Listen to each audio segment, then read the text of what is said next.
see the way they hate.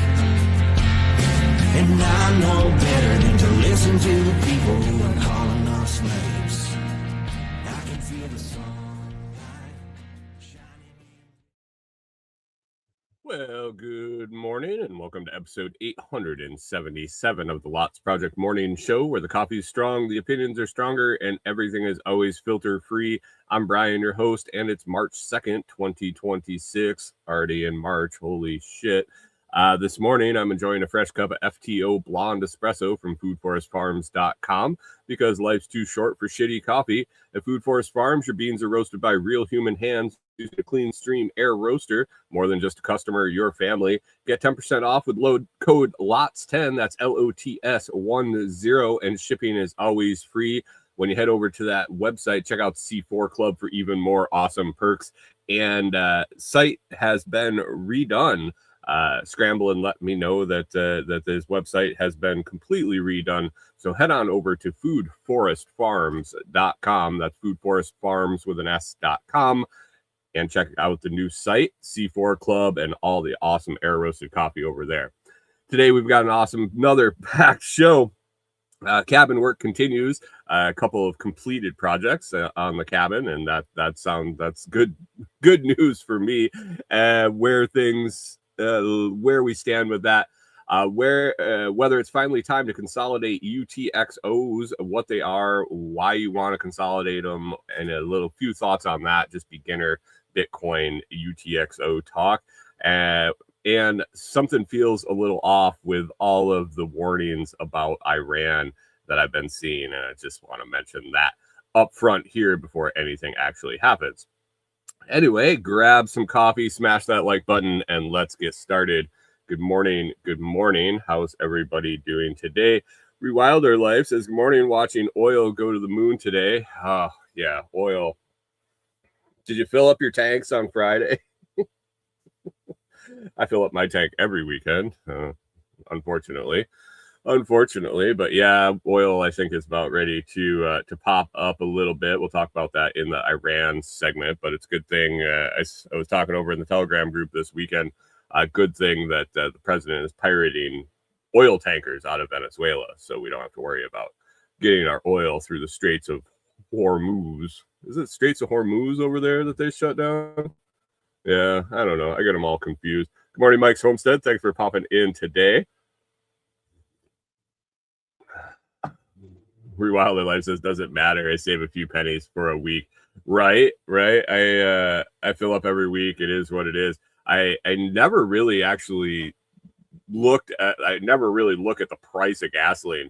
And the weird part was when I was a petroleum tech and I was traveling around and working on all the gas pumps, I never knew what the price was. I didn't pay for gas in my service ban. I didn't think about that. I saw so many prices at so many different stations and so many different grades.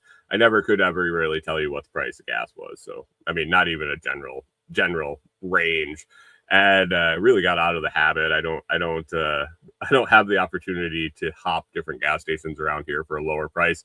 They are few and far between in this area. So you basically fill up where you're at, and it is what it is. So I did notice with the talk of gas prices the other day in one of the Telegram groups, I did notice that we were at this past weekend. I think we filled up on Saturday. Yeah, I think Saturday.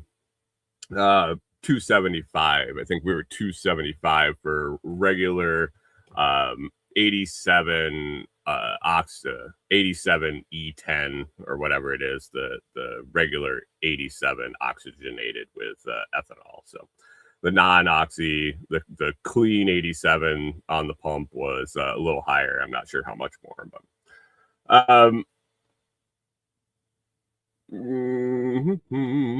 Rachel says they're shutting everything down over there, so it's going to be spicy for a bit. Yeah, that's an interesting scenario with the straits over there. They basically, when they shut them off, if they're trying to get out, they're just basically like little sitting ducks, little sitting oil tanker ducks in the ocean or in the Gulf there. Is it the Persian Gulf? I don't know. My geometry is horrible. I can't tell you where anything is on the map. with that, I'm gonna grab another sip of coffee here. FTO Blonde is fantastic, and I'm glad I got one in my C4 package. It's always great to enjoy a pound of FTO Blonde espresso. Great creation by Brian over there at Food Forest Farms. Anyway, let's get to that Bitcoin guessing game contest. We can see up here green. We got green. Go for green on the Bitcoin price, and I believe that's running on a 24-hour cycle. So if it's up over the last 24 hours, I think we get a green. I don't remember when I set that up what the time scale is, but let's say 6:08 on March 2nd, 2026. 6:08 March 2nd, 2026. Bitcoin price is at $66,345. $66,345 per Bitcoin. And let's get to that Bitcoin guessing game contest. If you guessed over in the Telegram group, all you got to do is reply to the message I put out there at the beginning of the week with announcing the winner for the week and making my guess, and then you can reply to that and put your guess in for the following week's show. My guess up there on the board, I guess $69,696, and I am about 3,000 off. Not horrible. I've been way worse, and I've been better, but 69,696 is not going to be the winner today. We'll go to the very high guesses. We got John Palmer. He might have been high with this guess, 76,543. Little bit off. We are about 10 grand off. Thesia Ellis coming in a little closer, 72,900. Chris Dixon, last week's winner, guessed 67,898. That was pretty close, but not close enough. On the low end, Blueberry, Texas came in with 62,000 even. He was not bad, 4,000 off. We're getting closer and closer. Canadian Farmstead, 63,500, a little bit closer there on the low end. And the winner this week, he's been a winner off and on, and man, the guy makes some great coffee. Scrambling in with a guess of 66,500, under $200 off for the week. Congratulations, Scrambling. You won nothing, but you do get bragging rights for the week. Great job on the guess with 66,500. Again, Bitcoin price, March 2nd, 2026. We're looking at 66,361. Around 66,000. There we go. Congratulations, Scrambling. If you want to get in on the guessing game next week for the big prize of nothing, head on over to the Telegram chat at t.me/LotsChat. That's t.me/LotsChat. The pinned post about an hour or so after I get done today, I'll get the winner announced and my guess in for next week. My guess, I'm going to roll with it. I'm going to stick with it. I got to go up a little bit with this conflict going on over in Iran. 69,696 will be my guess for next week. That will be April. I can't skip to April already. March 9th, 2026 will be the next contest. So, Bitcoin. Could use a huge God candle right about now. Bump up and take off on the bull run. We'll see. But I'll talk about later something to do right now when the price is down, when transaction fees are down, and everything else. If you don't know what UTXOs are and why they matter to you, you're going to want to stick around a little bit for the second segment of the show. First segment, we're going to talk about the cabin update. As usual, we had a good week. We had a good productive week. We actually hit our goal of what we wanted to get done on the cabin early on Sunday. We were able to come home a little early, get some other stuff done, have some conversations with family, and do a little bit of maintenance on the dogs again, going through some stuff with them, trying to fix some issues with the pooches. And so it was nice to get done a little bit early on Saturday. or on Sunday, and we also had to make a trip, emergency trip to Lowe's. I guess emergency is a word for it. We made a trip to Lowe's on Saturday in the middle of the workday, and still ended up getting done with everything we had hoped by Sunday early. I think it was before noon. We wrapped up. Anyway, it's working out really well with Corey's new schedule. She's working 4 longer days and getting 3 days off to get out and help with the work on the cabin. And so this week she had Thursday, Saturday, Sunday off. We had intention to get, good morning, Hunter. Thanks for popping in over on Twitch. We had an intention to get the rest of our windows installed, which would complete the 10 windows installed in the cabin, and also wanted to get a set of stairs built and installed to the front covered porch of the cabin. At the moment, we had just been using a step stool to get in and out. So the floor level of the cabin is about 4 feet off the ground. And since we put the floor in and we were working inside and everything, we've just been using a step stool to climb up and access the interior of the cabin. We were kind of over that. We'll also be bringing more materials in, working a lot more inside, and it was just time to get at least one access point that wasn't a wobbly ladder sitting in the mud and the dirt. So needed to take some time, build some stairs, get those installed, and then move on. Windows, by the time we got to this last wall, were pretty easy. We had 6 installed, 2 on each of the walls, and then this last wall, we were going to do 4 windows in that wall. So we had 4 left to do. Got a couple done on Thursday. Also got our pad to where we're going to land these steps. So the steps we were building and installing right now are what I would call semi-temporary. Probably a couple of years is what we're guessing. Hopefully, fingers crossed. Basically, we're putting the steps in, and then when the cabin's done, when we're there and living there, and everything's kind of caught up, and the money's all spent, and we're accumulating a little extra money, we're going to put an extension on our covered porch, and it's going to go right where the steps are that we were putting in. So basically the steps will get taken out, deck will get extended out, and then we will put new steps on there. So I didn't want to pour a concrete pad for the stringers to land on. I didn't want to do anything super permanent. So basically decided to dig down, excavate a little bit, then a big pad, put a layer of chert down, driveway gravel if you don't have chert where you're at. But and then compact that with a tamper, and then grab some smaller stone and put a layer of that, compact that down, get it all level, and have that for a base for the steps to land on. That way, when we take the steps out and move them, we'll be able to either just leave that stone there, or dig it out. Shouldn't be too bad. It's only 5 to 6 inches of stone. Dig it out and use it somewhere else. So these are semi-temporary. We wanted to build them good enough that we'll be able to use them for construction, and we'll also be able to use them, and the dogs will be able to use them once we move in. Taking the dogs into consideration, and our large dogs and our aging dogs, decided we wanted to make the slope of the stairs very, very, very low.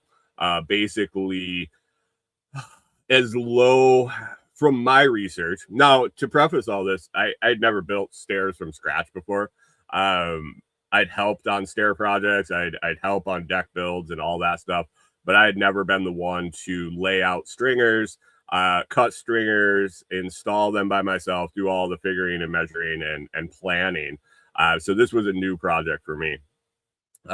Through my research, I found that the shortest rise, so basically the depth of how much you have to pick your foot up to go from step to step, the rise to get up the steps, the the shortest distance that is comfortable, relatively comfortable for a human, an adult human, is about 5 inches. Standard steps you're going to find are usually around 7 to 7.5, maybe a little less than 7, depending on where you're at and how high you're going over what distance. We were also kind of battling a stump that's kind of in the way, not necessarily where the steps are going to land, but where you were going to step off the steps and continue to walk. Have a little kind of an old stump that eventually will get removed, but was just kind of in the way of walking straight out. We wanted to make the steps extra wide for the dogs walking up them together, or possibly the dogs walking up them with us walking up them. So I had these restraints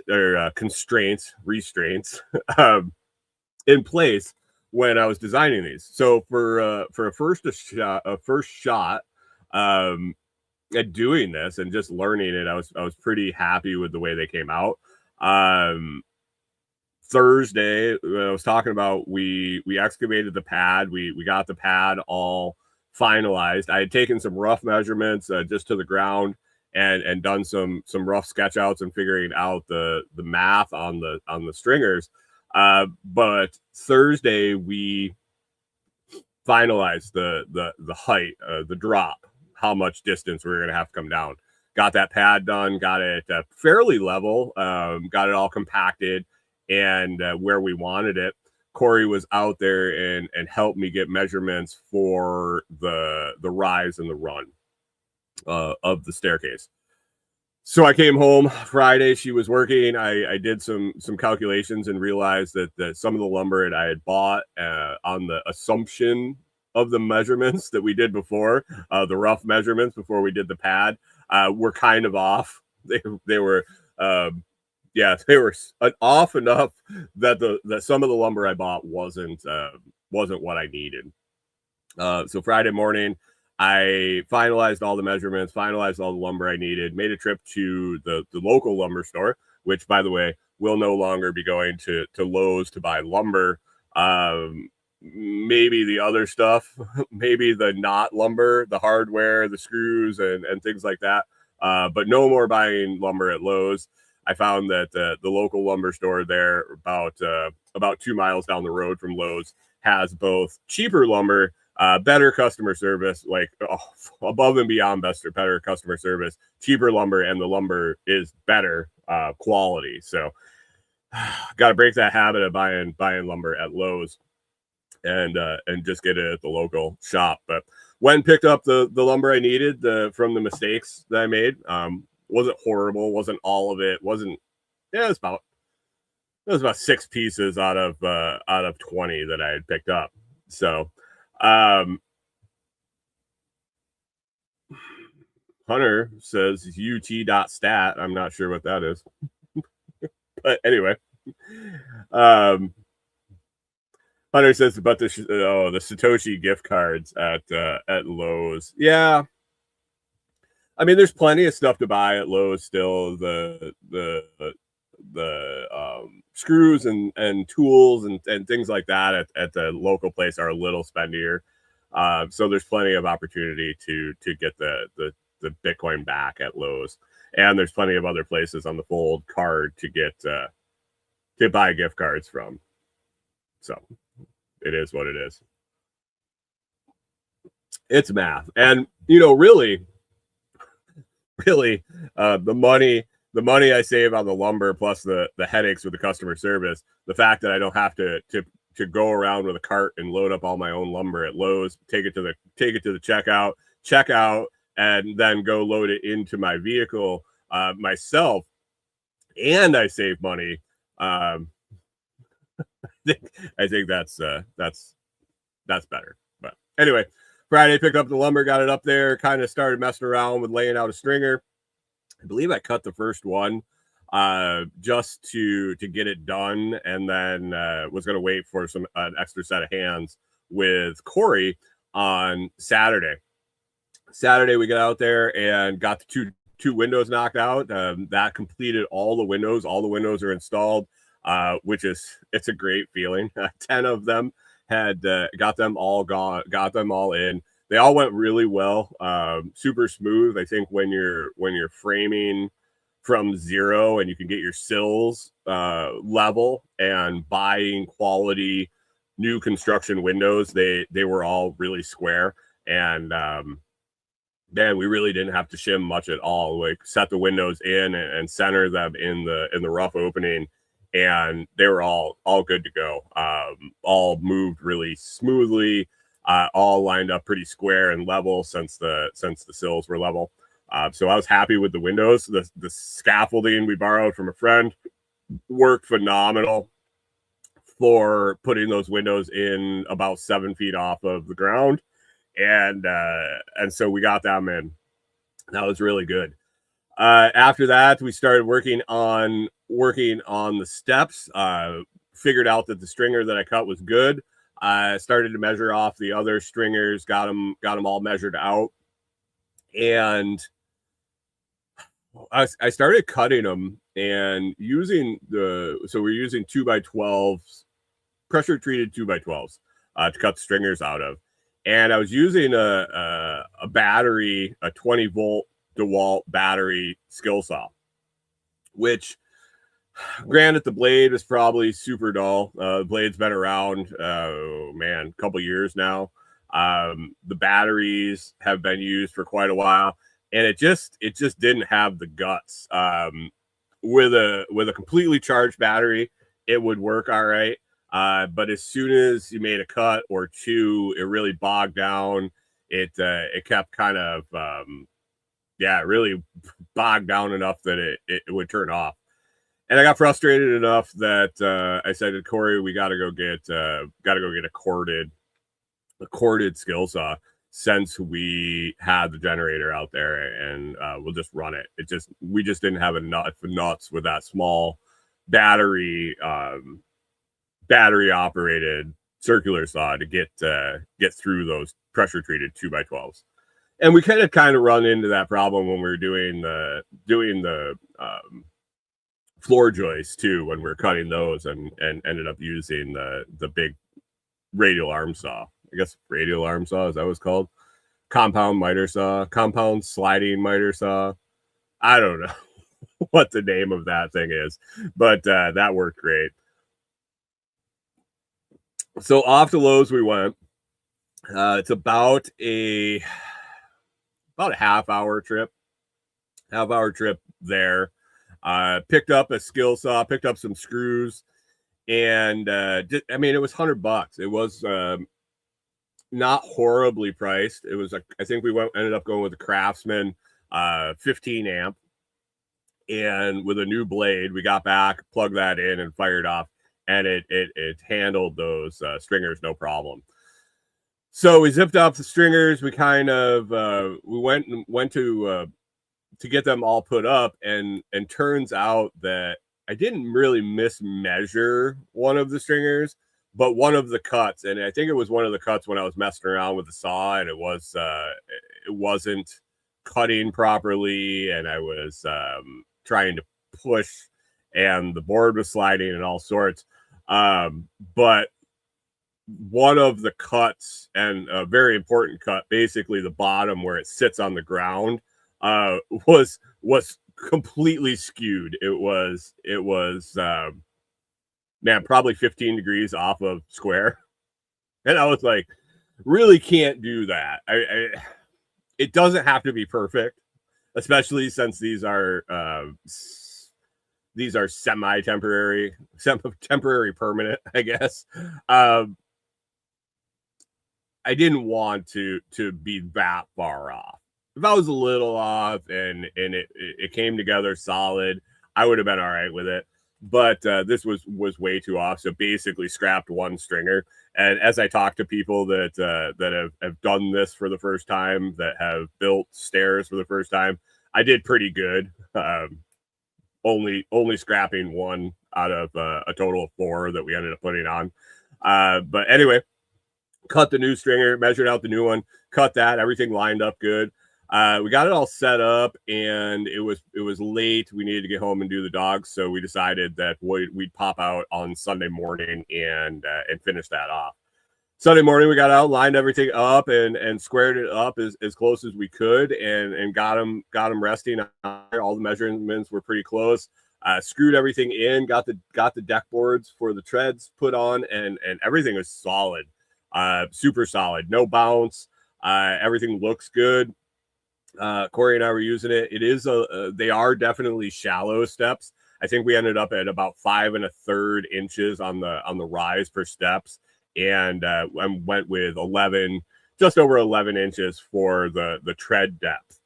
So for those big dogs with their big paws and their bad hips can get up those stairs pretty easily.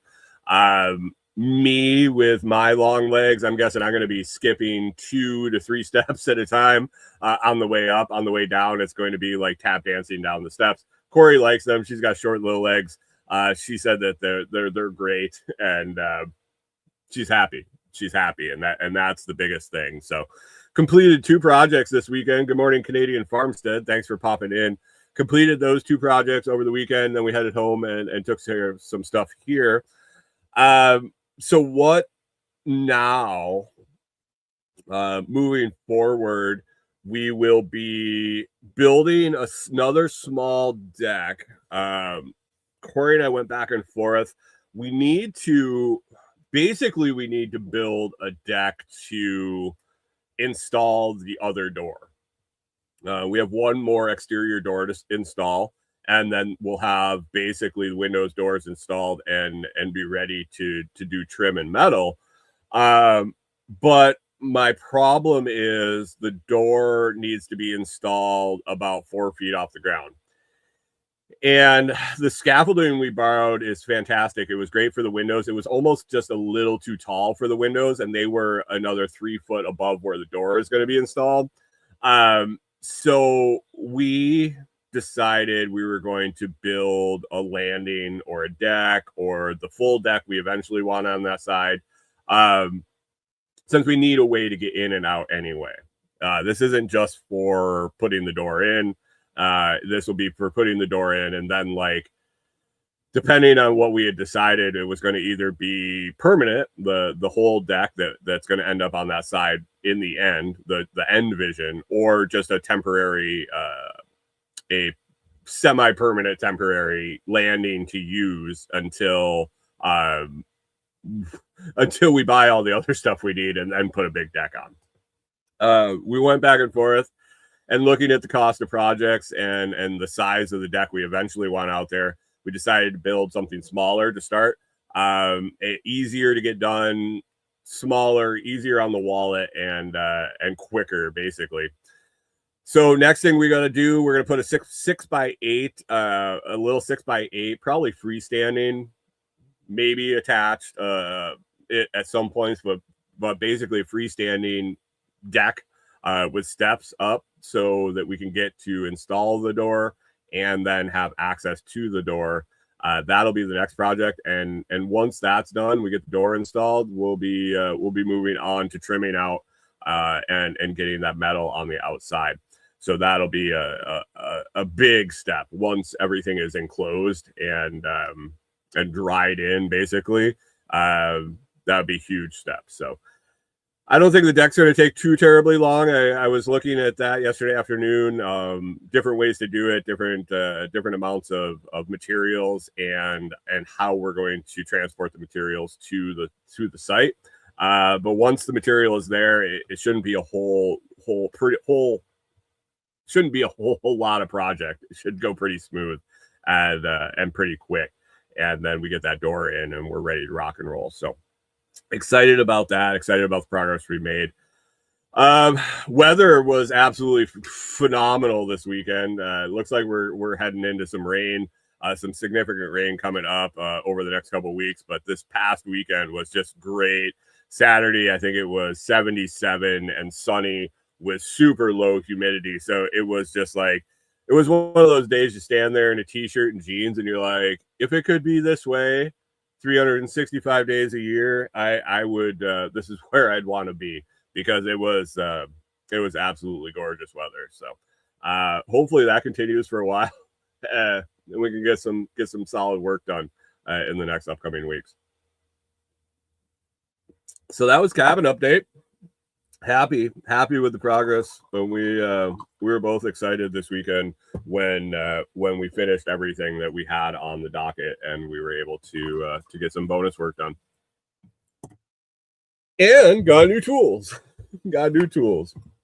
Let's move on to Bitcoin. Anybody know what UTXOs are? If you're in Bitcoin, if you're new to Bitcoin, maybe you don't know. If you're a seasoned Bitcoiner, maybe you don't know.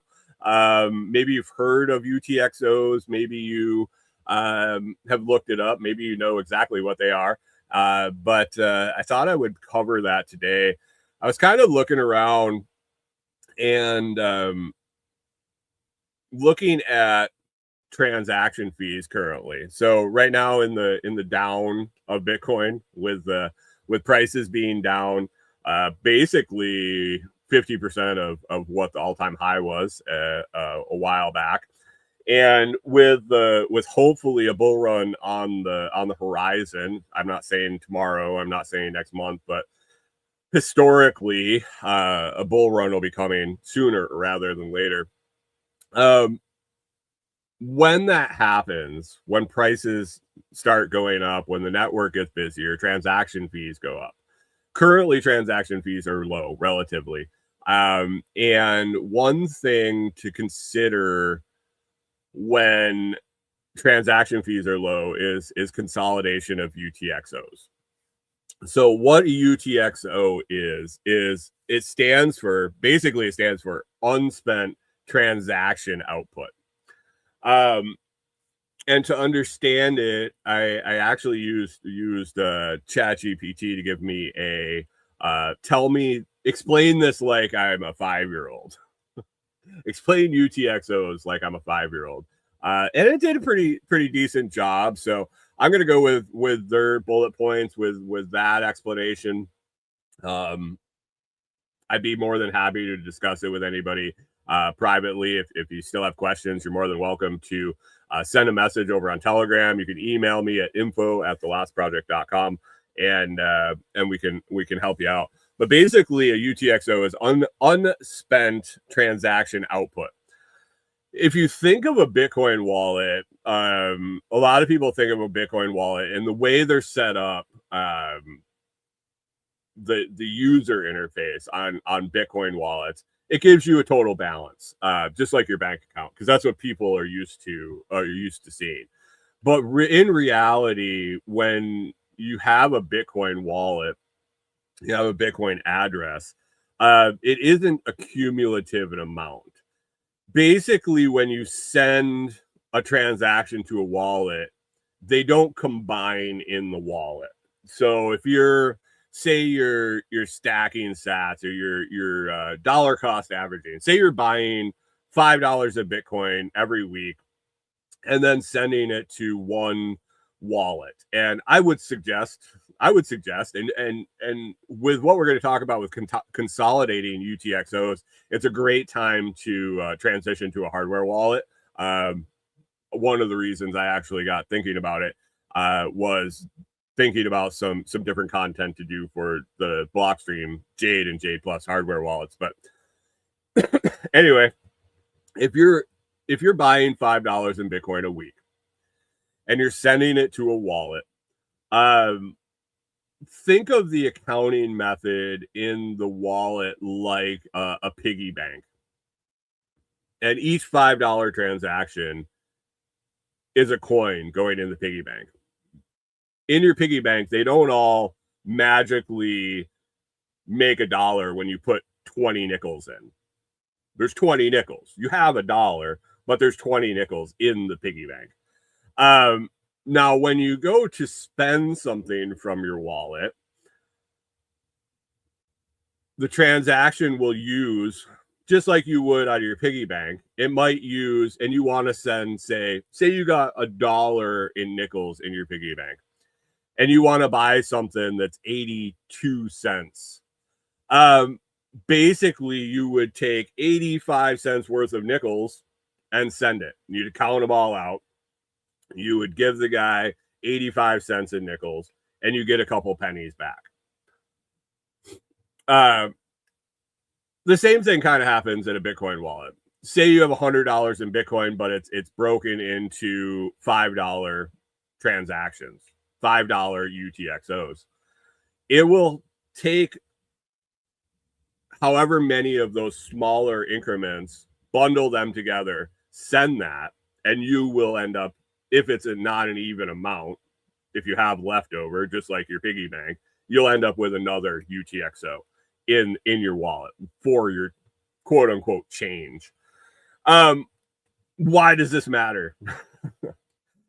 It really doesn't, accounting wise. If you're stacking and stacking and stacking and stacking and never spending, it really doesn't fucking matter. The Bitcoin wallet doesn't matter how many UTXOs you have in there. It all function the same. It'll give you your overall balance. The issue comes with spending, first of all, and transaction size. When you send Bitcoin, whether to yourself or someone else, or you're purchasing something with it, or anytime you're sending it around, there's transaction fees on sending the Bitcoin. If you are sending your $100 in Bitcoin, or excuse me, your $80 in Bitcoin, and you have all those $5 UTXOs in the example I was giving, and it needs to send, what is 85 divided by 5 is 17. If it needs to send 17 UTXOs to cover your $80 that you want to send, the transaction fees are going to be significantly higher than if you're going to just need to send one, if you had consolidated your UTXOs into one $100 quote unquote coin in your piggy bank. So right now, not a big deal. Fees are super low. Network congestion, super low. In the end, I think there's a big worry, or a concern, I shouldn't say worry, a concern in the Bitcoin world that all these UTXOs, and they're just going to keep multiplying, because as you spend Bitcoin and it leaves change, quote unquote change in fiat world, it's going to just keep multiplying UTXOs. The size of the Bitcoin network is going to get really big. What you can do to prevent the excess fees, you basically can send, what consolidating your UTXOs is, you can basically send yourself a transaction and it will combine them. I think there's some wallets that will do this automatically now. I'm not sure. I know the Blockstream Green wallet doesn't, and Blue wallet doesn't, and those are two that I've been using.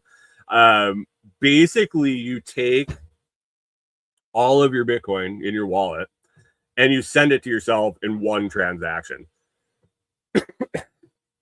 It takes all the smaller UTXOs and combines it into one, and now you have one UTXO in your wallet.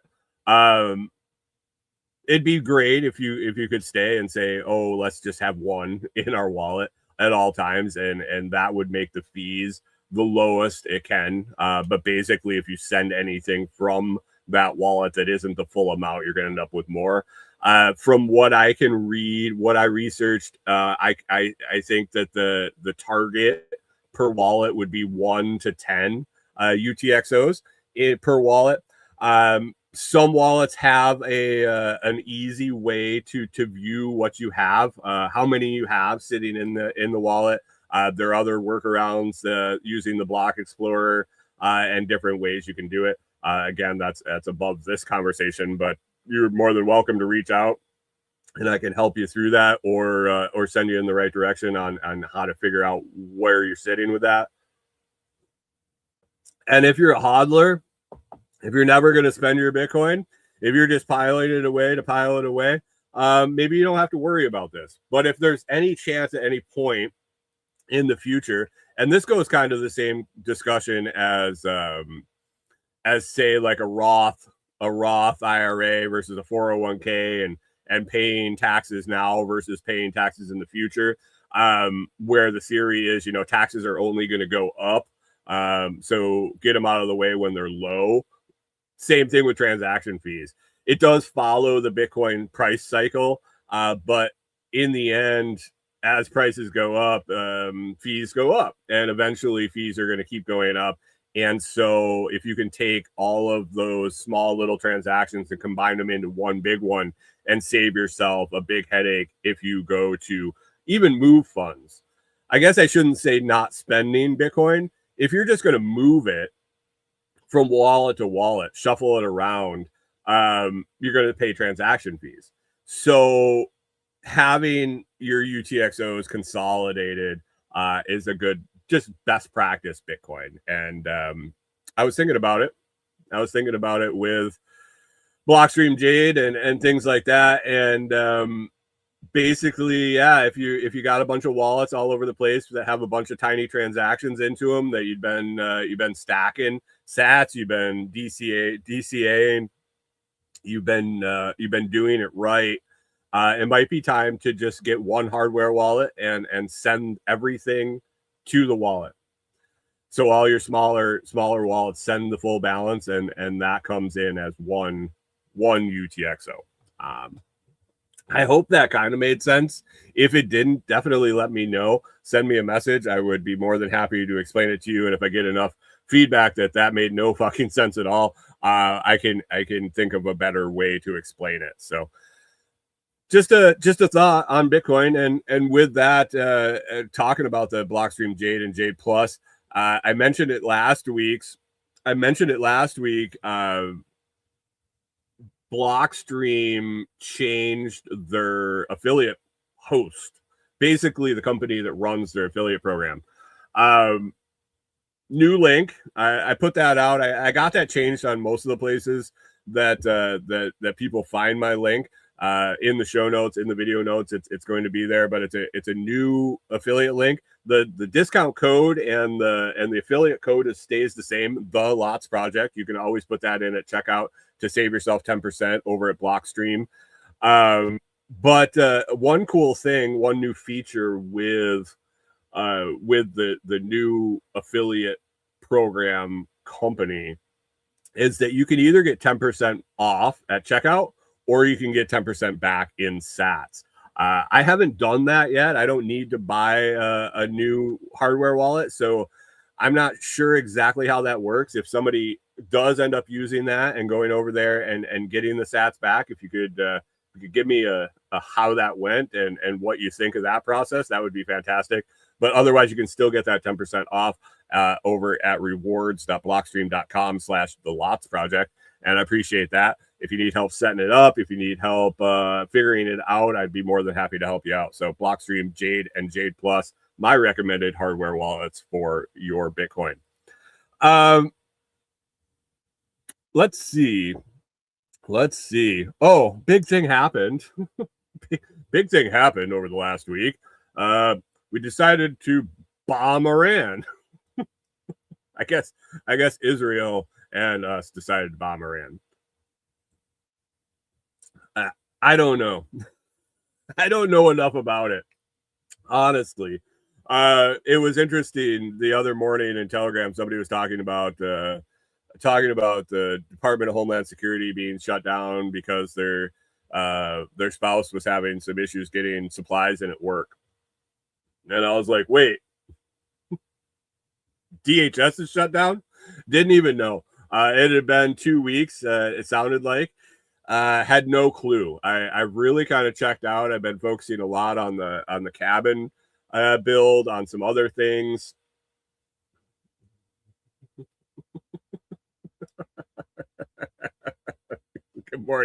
Good morning, Chris Dixon. Always coming in with a speech stopper, I guess. Chris Dixon says, "Didn't the Beach Boys do a song called Bomb Iran?" Bomb Iran. Yeah. I don't know if we're showing our age, Chris, but I know exactly the song you're talking about.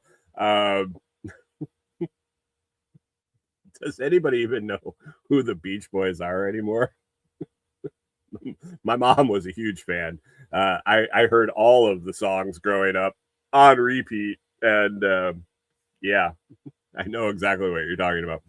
But anyway, I had no idea the government was shut down. I didn't know. I had kind of passing knowledge of bullshit going on with Iran, but that's been 30 years. That's been my whole life. 30 years, as long as I can remember, I guess. But tensions have been high in the Middle East for a while. And it always seems to be saber rattling or blah, blah, blah, or little skirmishes here and there. The other morning, I got up, I was drinking coffee, and I saw that airstrikes had been taking place on Iran. Looked like 900 within 24 hours, which is definitely a significant amount. Iran's fighting back. They bombed a bunch of places. They bombed a bunch of U.S. installations in neighboring countries. A bunch of boats and things like that. They were targeting quite a bit. Sounds like the Ayatollah was killed. The supreme leader, the supreme religious leader, Iran. But other than that, I really, other than the fact they're just killing people. What we need peace to kill. We need to kill people for peace. Like, it doesn't make fucking sense, whatever, to me anymore. Maybe back in my younger years, I was a warmongering cheerleader for patriotism and rah. But I've gotten to a point where I don't need to show my patriotism by supporting killing fucking people. Regardless, I still kind of pay attention to the stuff. Like Rachel was saying earlier, gas prices are going to go up. They did close the Strait of Hormuz, which will limit. I thought it was way more, but I saw a figure yesterday that only about 20% of the world's oil flows through the Strait of Hormuz. 20% is enough to send something spiraling, but I don't think it's the end of the world, especially since we have Venezuelan oil now because of more killing fucking people. And I know the regime in Iran killed 30,000 people. Yeah, I fucking know, but that's not my problem.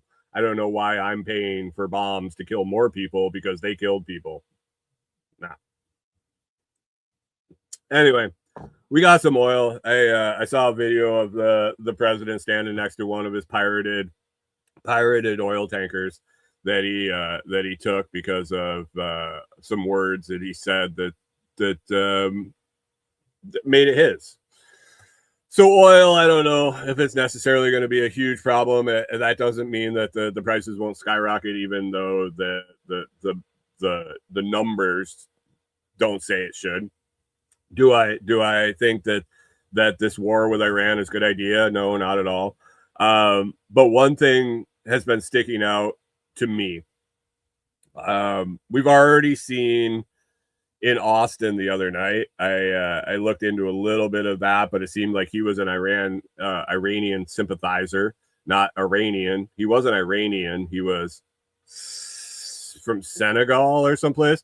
But some guy in Austin shot up a nightclub, had an Iranian shirt on, and basically it either was related to this or was definitely reported to be related to this.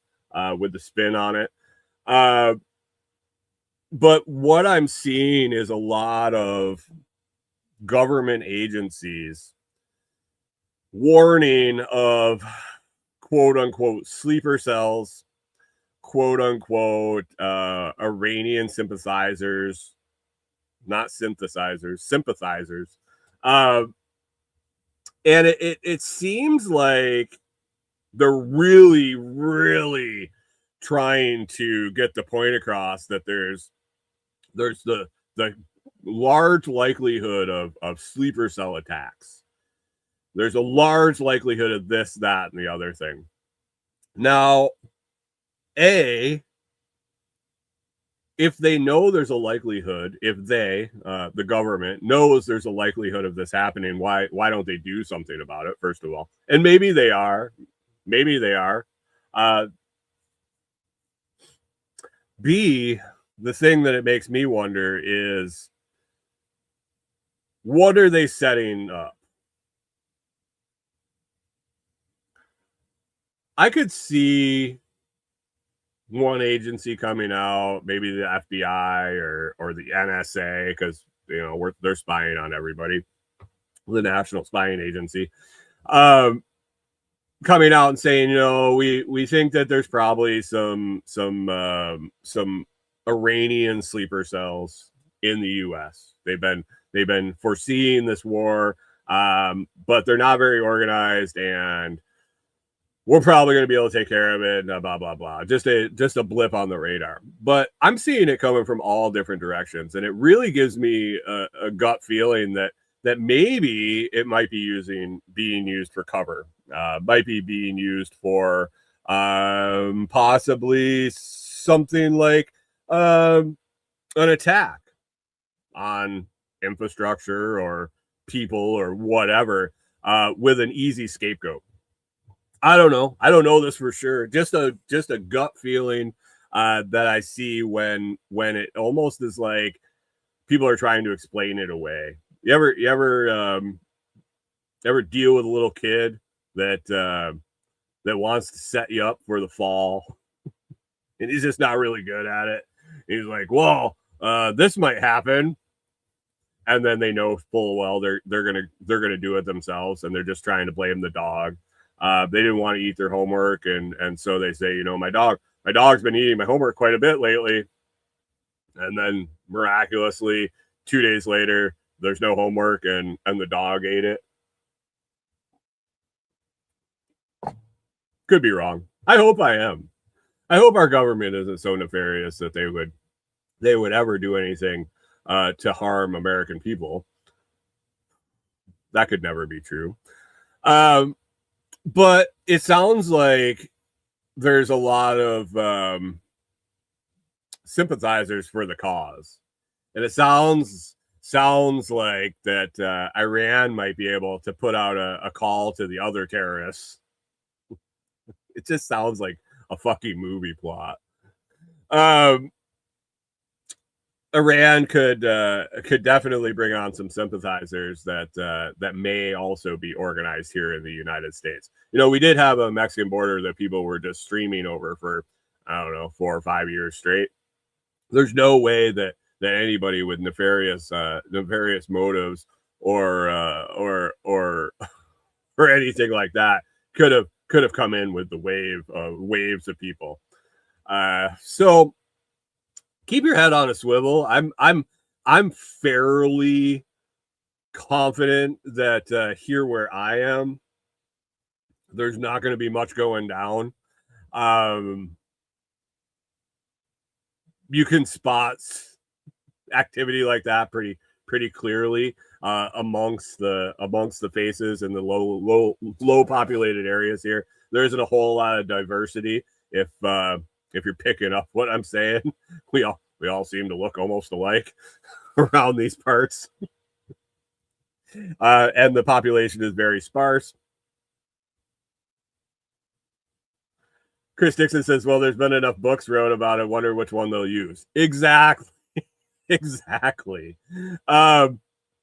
I actually went to ChatGPT, and I'm not planning on doing any of this shit, but I was just curious.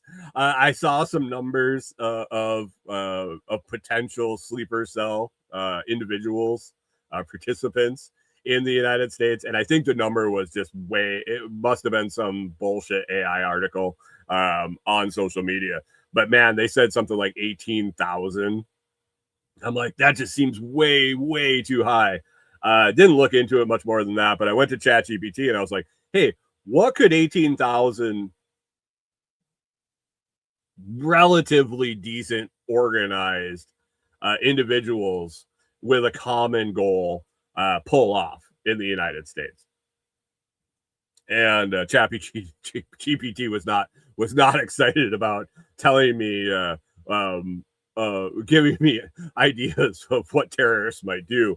So I just framed it in the fact that I'm writing a factual fiction novel, and said, hey, here's I want it to be real, like a Jack Ryan, or was that Jack Ryan? I don't know, whatever the terrorist, 24, I think that was one of the old TV shows and all that shit, where it's based semi in reality that could be true. And GPT kind of confirmed my suspicions that number was really high. But the scenarios that could play out with that amount of people were fucking crazy. Once I framed it in the book or / movie framework, it just shot out a bunch of plot lines, and I was like, that could get interesting. Again, I feel happy that we're here in the middle of fucking nowhere with no population. It has its challenges for a lot of things, but one thing is, I don't think there's going to be any direct attacks here. I could be wrong. But yeah, anywhere from coordinated attacks at all the same time across the country with that many people, you could really do some significant damage, down to random sporadic attacks at different times. It really, ChatGPT asked me if the point was to be a long drawn out psychological thriller or a quick hit most destruction event, like similar to 9/11. And I was like, you're picking up what I'm laying down here. So anyway, I just got this really weird feeling that that they're telling us what's going to happen. And whether it's whether or not it is homegrown, or if it actually is sleeper cells that kind of smuggled their way in through the border or other ways, I don't fucking know. But there's always a cause and effect. We'll see. Smells fishy to me. Smells fishy. They seem to be talking it up way too much. But anyway, we didn't talk about Epstein today, and I think that might be part of the point. I saw a tweet that somebody said that that Israel is holding on to Epstein files that are blackmailing Trump and the administration into fighting this war with them, with Iran. And I thought that was an interesting point. Bless you, Corey.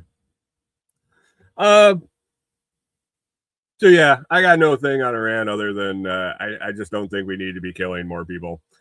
Sounds like there's dead people already, and it's only going to get worse. And if we ever send in troops on the ground, I think at this point it's all remote. It's all airstrikes and drone strikes and things.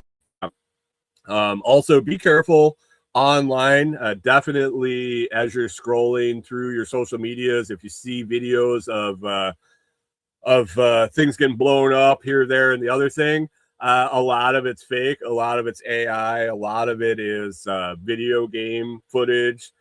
Video games have gotten super realistic, and if you're not careful, you might be watching something, reading a news report that is completely false and made up. So it's a new age in reporting and consuming information. So definitely be careful out there with what you see. And that's kind of why I got no fucking opinion on the whole thing, is because I don't know. I don't know. I haven't, I'm not a geopolitics expert. I don't know the relations between all the different players. Mike's Homestead said seeing if it's believing. Yeah, I think it might have been on this show about a year or more ago. I think it was around the time that Trump got shot in the ear that I talked about how much seeing is not believing anymore with AI, and with AI being improved in light years since then, the video is only getting better and harder to depict. Chris Dixon says, whoever controls the propaganda. Yeah, the Department of Propaganda. Welcome to 1984, where we shovel you your fucking information, whether it's bullshit or not. So good luck, folks, in the future. Anyway, on that depressing fucking note, let's wrap it up today, guys. If you want to participate in the Bitcoin guessing game, if you want to hang out with a bunch of cool people and bullshit about whatever comes up with a sarcastic, snarky take on it, some really good conversations, lots of good information, you can head on over to the Lots Project Telegram chat at t.me. That's t.me/lots chat. t.me/lots chat. Just hit join the group. You'll have to wait for me to get around to approving you, but I'll probably send you a message, say, where'd you hear about the group? Say, hey, I heard about it on the podcast and I'd love to participate, and I will let you in. Let's keep all the spam bots and the crypto scammers out of the group. Other than that, this week gonna work on getting the material for that deck build, get that started. Hopefully it's looking like a lot of rain on Corey's days off, so we'll see how much we can get done, and also hunting out a trailer to pick up for all these material deliveries I got to make for myself, and we'll see about that. So on the hunt for a decent sized trailer. Other than that, it is what it is. Hope you have a fantastic week. Hope the weather where you're at is cooperating with you. If you're looking to get some comfrey in the ground, great time to head on over to comfreyroots.com and pick up comfrey. Pretty much anywhere you can get a shovel in the ground, you can get comfrey started and have that established before the heat of summer comes around. So comfreyroots.com, rewards.blockstream.com/lots project for your hardware wallet needs. All right, guys, hope you have a fantastic week. Thanks for hanging out this morning. We will catch up with you next Monday.